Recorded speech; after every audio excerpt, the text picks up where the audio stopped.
മര്യാദയ്ക്ക് കുളിക്കാൻ പോലും തെണ്ടികൾ സമ്മതിക്കില്ല.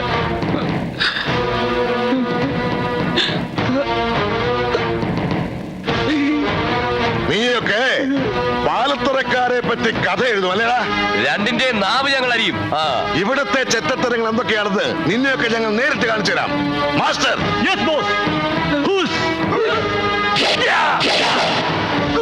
ഞങ്ങൾക്ക് മനസ്സിലായി, എനിക്കും മനസ്സിലായി. ശരി, എല്ലാം മനസ്സിലായ സ്ഥിതിക്ക് ഇനി നിങ്ങൾ എഴുതേണ്ട കഥ ഞാൻ പറഞ്ഞുതരാം.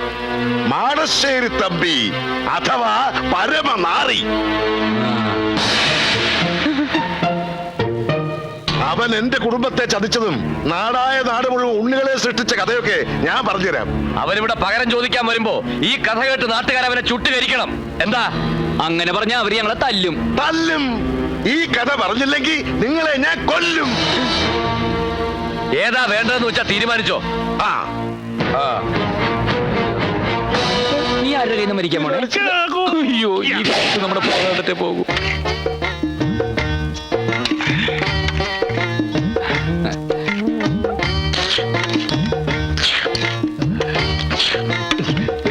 എന്താ അതിനൊരു പാലിന്റെ ചൊവ്വ?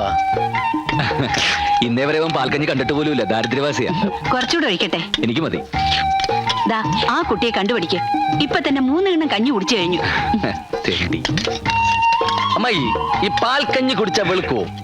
വെളുക്കൂടാ, വെളുക്കും. ഈ കുടിപ്പാണ് കുടുംബം വെളുക്കും.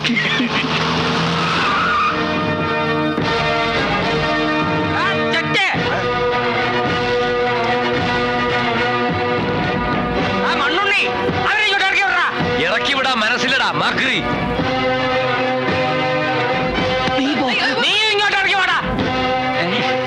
ഞങ്ങൾ പാൽക്കഞ്ഞി കുടിച്ചുകൊണ്ടിരിക്കുകയായിരുന്നു. അതെ, ഫിനിഷ് ചെയ്തിട്ടില്ല.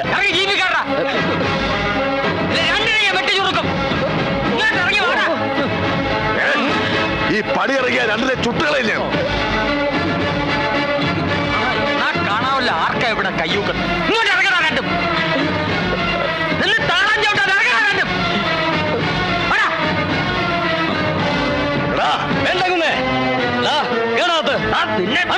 ഞാൻ നോക്കിക്കോളാം. മുന്നേ ഇറങ്ങി വേണം. ഗാനഭൂഷണം സതീഷ് കൊച്ചിനാ പറയുന്നത്. എടാ, നിന്നോട് ഞാനാ പറയുന്നത്. ഇറങ്ങി വേണം. പുല്ല് കേറി വേണം. പുല്ല് ഇറങ്ങി വരാൻ. കേറി വരാൻ. കേറി വേണം.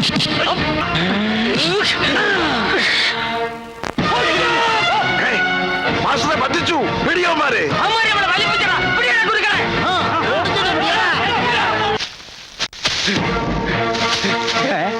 ഗീതു അവിടെ.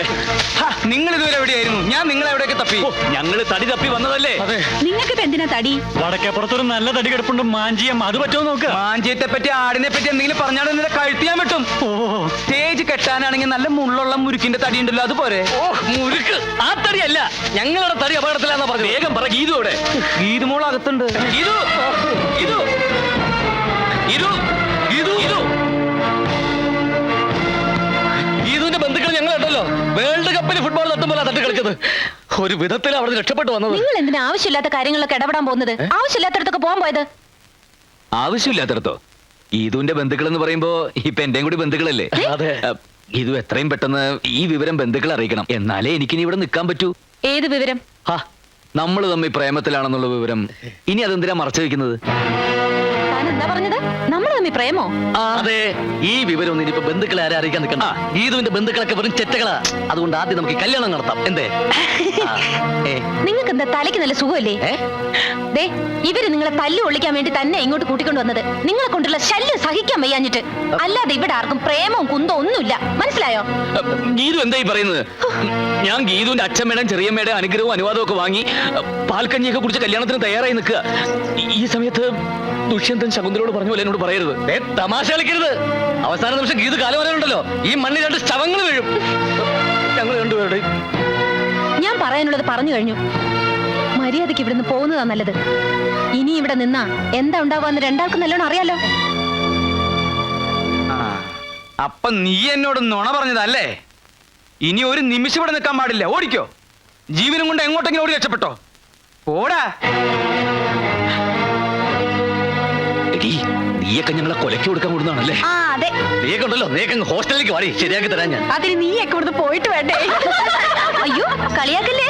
ഗീതുവിനെ കെട്ടാൻ പോണ ചെറുക്കനാ. ഇവിടെയൊക്കെ പോലുള്ള പണക്കാരി പെമ്പിളയുടെ സ്ഥിരം നമ്പരായത്. പ്രേമിച്ച് നടന്നിട്ട് ഒടുവിൽ സീരിയസ് ആകുമ്പോ സഹോദരിയെ പോലെ കാണാൻ പറയും. അയ്യടാ, സഹോദരിയെ പോലെ കാണാൻ പറ്റിയ ആളുകള് അതിനെ നല്ല കുടുംബത്തിൽ ജനിക്കണം കേട്ടാ. മതി വന്നേ വാ. ആ പാമ്പിക്കൂടല്ല ഭയങ്കര ഹലോ ഹലോ അവിടെ നിക്ക്. എങ്ങോട്ടായി രാത്രിയില്? ഞങ്ങൾ ഒളിച്ചോടി പോവാ. പോയില്ലെങ്കിൽ എല്ലാരും കൂടി ഞങ്ങളെ തല്ലിക്കൊല്ലും. ഏയ് നിങ്ങൾ ആരും ഒരു ചുക്കും ചെയ്യൂല. രാത്രിയും പകലും ഞങ്ങൾ ഇവിടെ കാവല് നിന്നോളാം കേട്ടോ. നീ ഇതുവരെ ഉറങ്ങിയില്ലേ? അതൊന്നും സാരമില്ലടി, എല്ലാം ചെറിയ തമാശകളായിരുന്നു കൂട്ടിയാ മതി. ഏതായാലും അവരും പോയി പ്രശ്നങ്ങളും തീർന്നു. നീ കിടക്ക്. എന്നാലും അവരോട് ഇതൊന്നും വേണ്ടായിരുന്നു. ദേ, നീ എന്നെ വെറുതെ ദേഷ്യം പിടിപ്പിക്കരുത്. അവന്മാർക്കിട്ട് നല്ലൊരു ഇടി പോലും കൊടുക്കാൻ പറ്റില്ലല്ലോ എന്നാ എന്റെ സങ്കടം. മതി, കിടന്നുറങ്ങ്.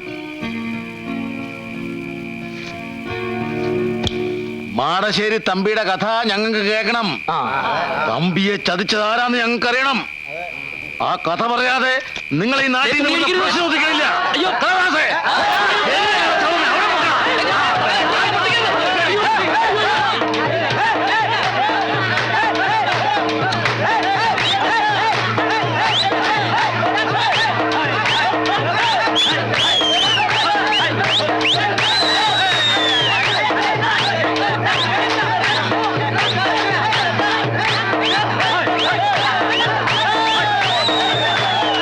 എന്റെ ഭഗവതി, ദേ വരുന്നു.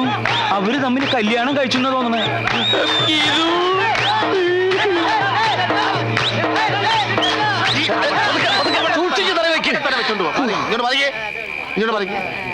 നിങ്ങൾ ധൈര്യമായിട്ട് ഇവിടെ ഇരുന്ന് കഥ എഴുതിക്കോ. നിങ്ങൾക്കൊരു ആപത്തും വരാതെ ഞങ്ങൾ നോക്കിക്കോ. 22 മണിക്കൂർ ഞങ്ങളുടെ കാവലുണ്ടാവും. 22 23. ഒരു മണിക്കൂർ അകത്തോട്ട് കേറിക്കോ, അകത്തോട്ട് കേറിക്കോ. അല്ല, ഞങ്ങളുടെ മുറി ഇതല്ല, അപ്പുറത്താ. അതെ അതെ, നിങ്ങൾ വെക്കോ, ഞങ്ങൾ ഞങ്ങളുടെ മുറിയിൽ പോയി കിടന്നോളാം. അവിടെ ആവുമ്പോ ഞങ്ങൾക്ക് കൃത്യമായിട്ട് ഇരുന്ന് നോക്കാൻ ഭയങ്കര ബുദ്ധിമുട്ടാ. ഒരു കാര്യം ചെയ്യും, ഇവിടെ ഇരുന്ന് എഴുതിക്കോ, ഞങ്ങൾ ചുറ്റും ഉണ്ടാവും. അത് വേണ്ട ചേട്ടാ. Close the door. Okay? അവിടെ ഇരിക്കുക, അവിടെ ഇരിക്കുക. ഹാർമോണി ഇരിക്കുക, തബല ഇരിക്കുക, ചിരട്ടത്തലേനെ അവിടെ ഇരിക്കുക. ആരും ഉറങ്ങ. അനന്തര ബഹുമതി എല്ലാം നീ ഒരുത്തനായിട്ടാ. നിങ്ങൾ ഈ പൂരപ്പറമ്പിൽ കഥന നിരത്തി വെച്ചിരിക്കുന്ന പോലെ ഇരുന്നിട്ട് ഒരു കാര്യമില്ല. ഇത് കുട്ടിക്കളിയല്ല, അവന്മാരുടെ ജീവൻ പണയം വെച്ചിട്ടുള്ള കളിയാ. നീ ഇങ്ങനെ നനഞ്ഞ പടക്കം പോലെ ഇരുന്നിട്ട് ഒരു കാര്യമില്ല. ഒന്ന് തീ കൊടുക്കടി ആമിട്ടെ. എന്നാ തീപ്പെട്ടി എടുത്തോണ്ട് വരട്ടെ. എന്റെ ദൈവമേ, നാട് മുഴുവൻ പാലത്തുറക്കാരും മാടശ്ശേരിക്കാരും ആളുകളെ നിർത്തിയിരിക്കുക. അവരിവിടുന്ന് രക്ഷപ്പെടാതിരിക്കാൻ. ഇതിലിപ്പോ ഏത് കഥ പറഞ്ഞാലും അവന്മാരുടെ കഥ അതോടെ തീരും. അതിനു മുമ്പ് നിന്റെ കഥ ഞാൻ കഴിക്കും. ഞാൻ തന്നെ പറയാം എല്ലാരോടും, അവരെങ്ങനെയെങ്കിലും രക്ഷപ്പെടുത്തേ പറ്റൂ. ആ ഇനി നേരെ പറഞ്ഞാലൊന്നും രക്ഷപ്പെടുത്താൻ പറ്റില്ല. അല്പം വളഞ്ഞ വഴി നമുക്ക് എന്തെങ്കിലും ആലോചിച്ചാലോ? വളഞ്ഞ വഴി എന്തെങ്കിലും അറിയോ? ഇല്ല. നീ മിണ്ടരുത്. ഈ കുട്ടിത്തേവാങ്ങളുടെ തല മുഴുവൻ അതല്ലേ.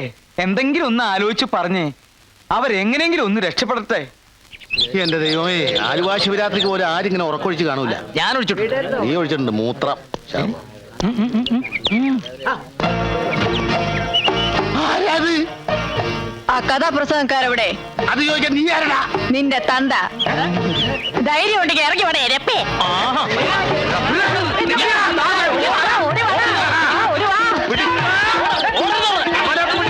ഇങ്ങോട്ട് വരണ്ട.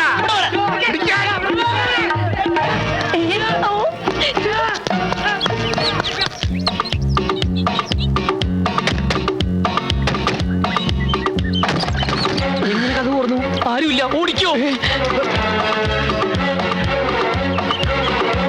ഇവന്മാരെവിടെ പോയി?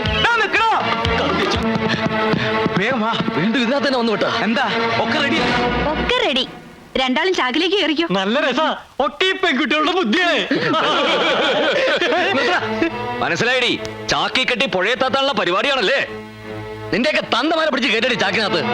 കഥാപ്രസംഗക്കാരെ കുറിച്ച് നിനക്കൊന്നും അറിഞ്ഞൂടാ. പരിപാടി ലേശം കുറഞ്ഞാലും ഇന്നേ വരെ കേരളത്തിൽ ഒറ്റക്കാതെങ്കിലും ചാക്കി കയറുന്ന ഗതികേട് വന്നിട്ടില്ലടി പുല്ലേ.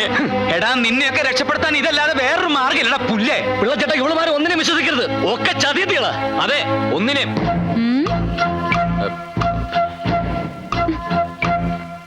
എടോ, വീടിന് ചുറ്റും ആൾക്കാർ ഓടിക്കൊണ്ടിരിക്കുക.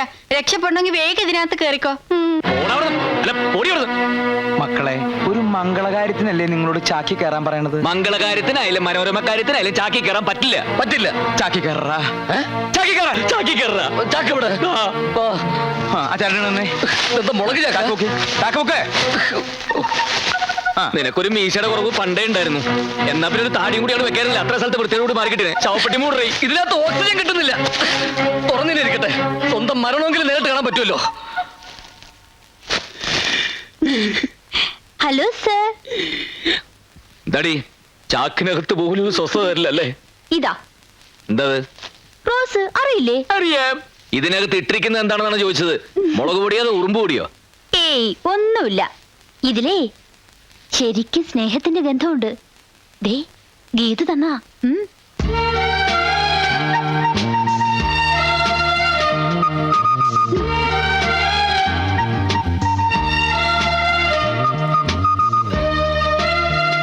ആ ചാക്ക പൊക്ക് പൊക്ക്. ഹലോ, ഇതിനകത്തോട്ട് കയറുന്ന ഒരാൾ കൂടെ സ്ഥലമുണ്ട്. നീ കിന്നാരം പറയാണ്ട ചാക്കിന്റെ ഡോർ അടക്കിടി. നീ തൊരപ്പം മാളത്തിൽ നോക്കണ പോലെ വിളിക്കണ്ട നോക്കണേ. ആ, വണ്ടി പോട്ടെ, വണ്ടി പോട്ടെ. എന്റെ തന്തയ്ക്ക് വിളിച്ചേച്ച് അവൻ എവിടെ പോയടാ? അവൻ അവിടെ കണ്ടില്ല വർക്കിച്ചേട്ടാ. ഇതിനു മുമ്പ് അവൻ എവിടെ കണ്ടിട്ടില്ലല്ലോ. ആരാണ് അവൻ? അറിയില്ല. ആരായാലും അവൻ ആളൊരു ഭയങ്കര ജിമ്മാണ്. കണ്ടില്ലേ, നെഞ്ചൊക്കെ ഇട്ടുണ്ടായിരുന്നു. അവൻ മുങ്ങീന്ന് നോക്കി നിൽക്കാതെ പോയി മുങ്ങി തപ്പടാ.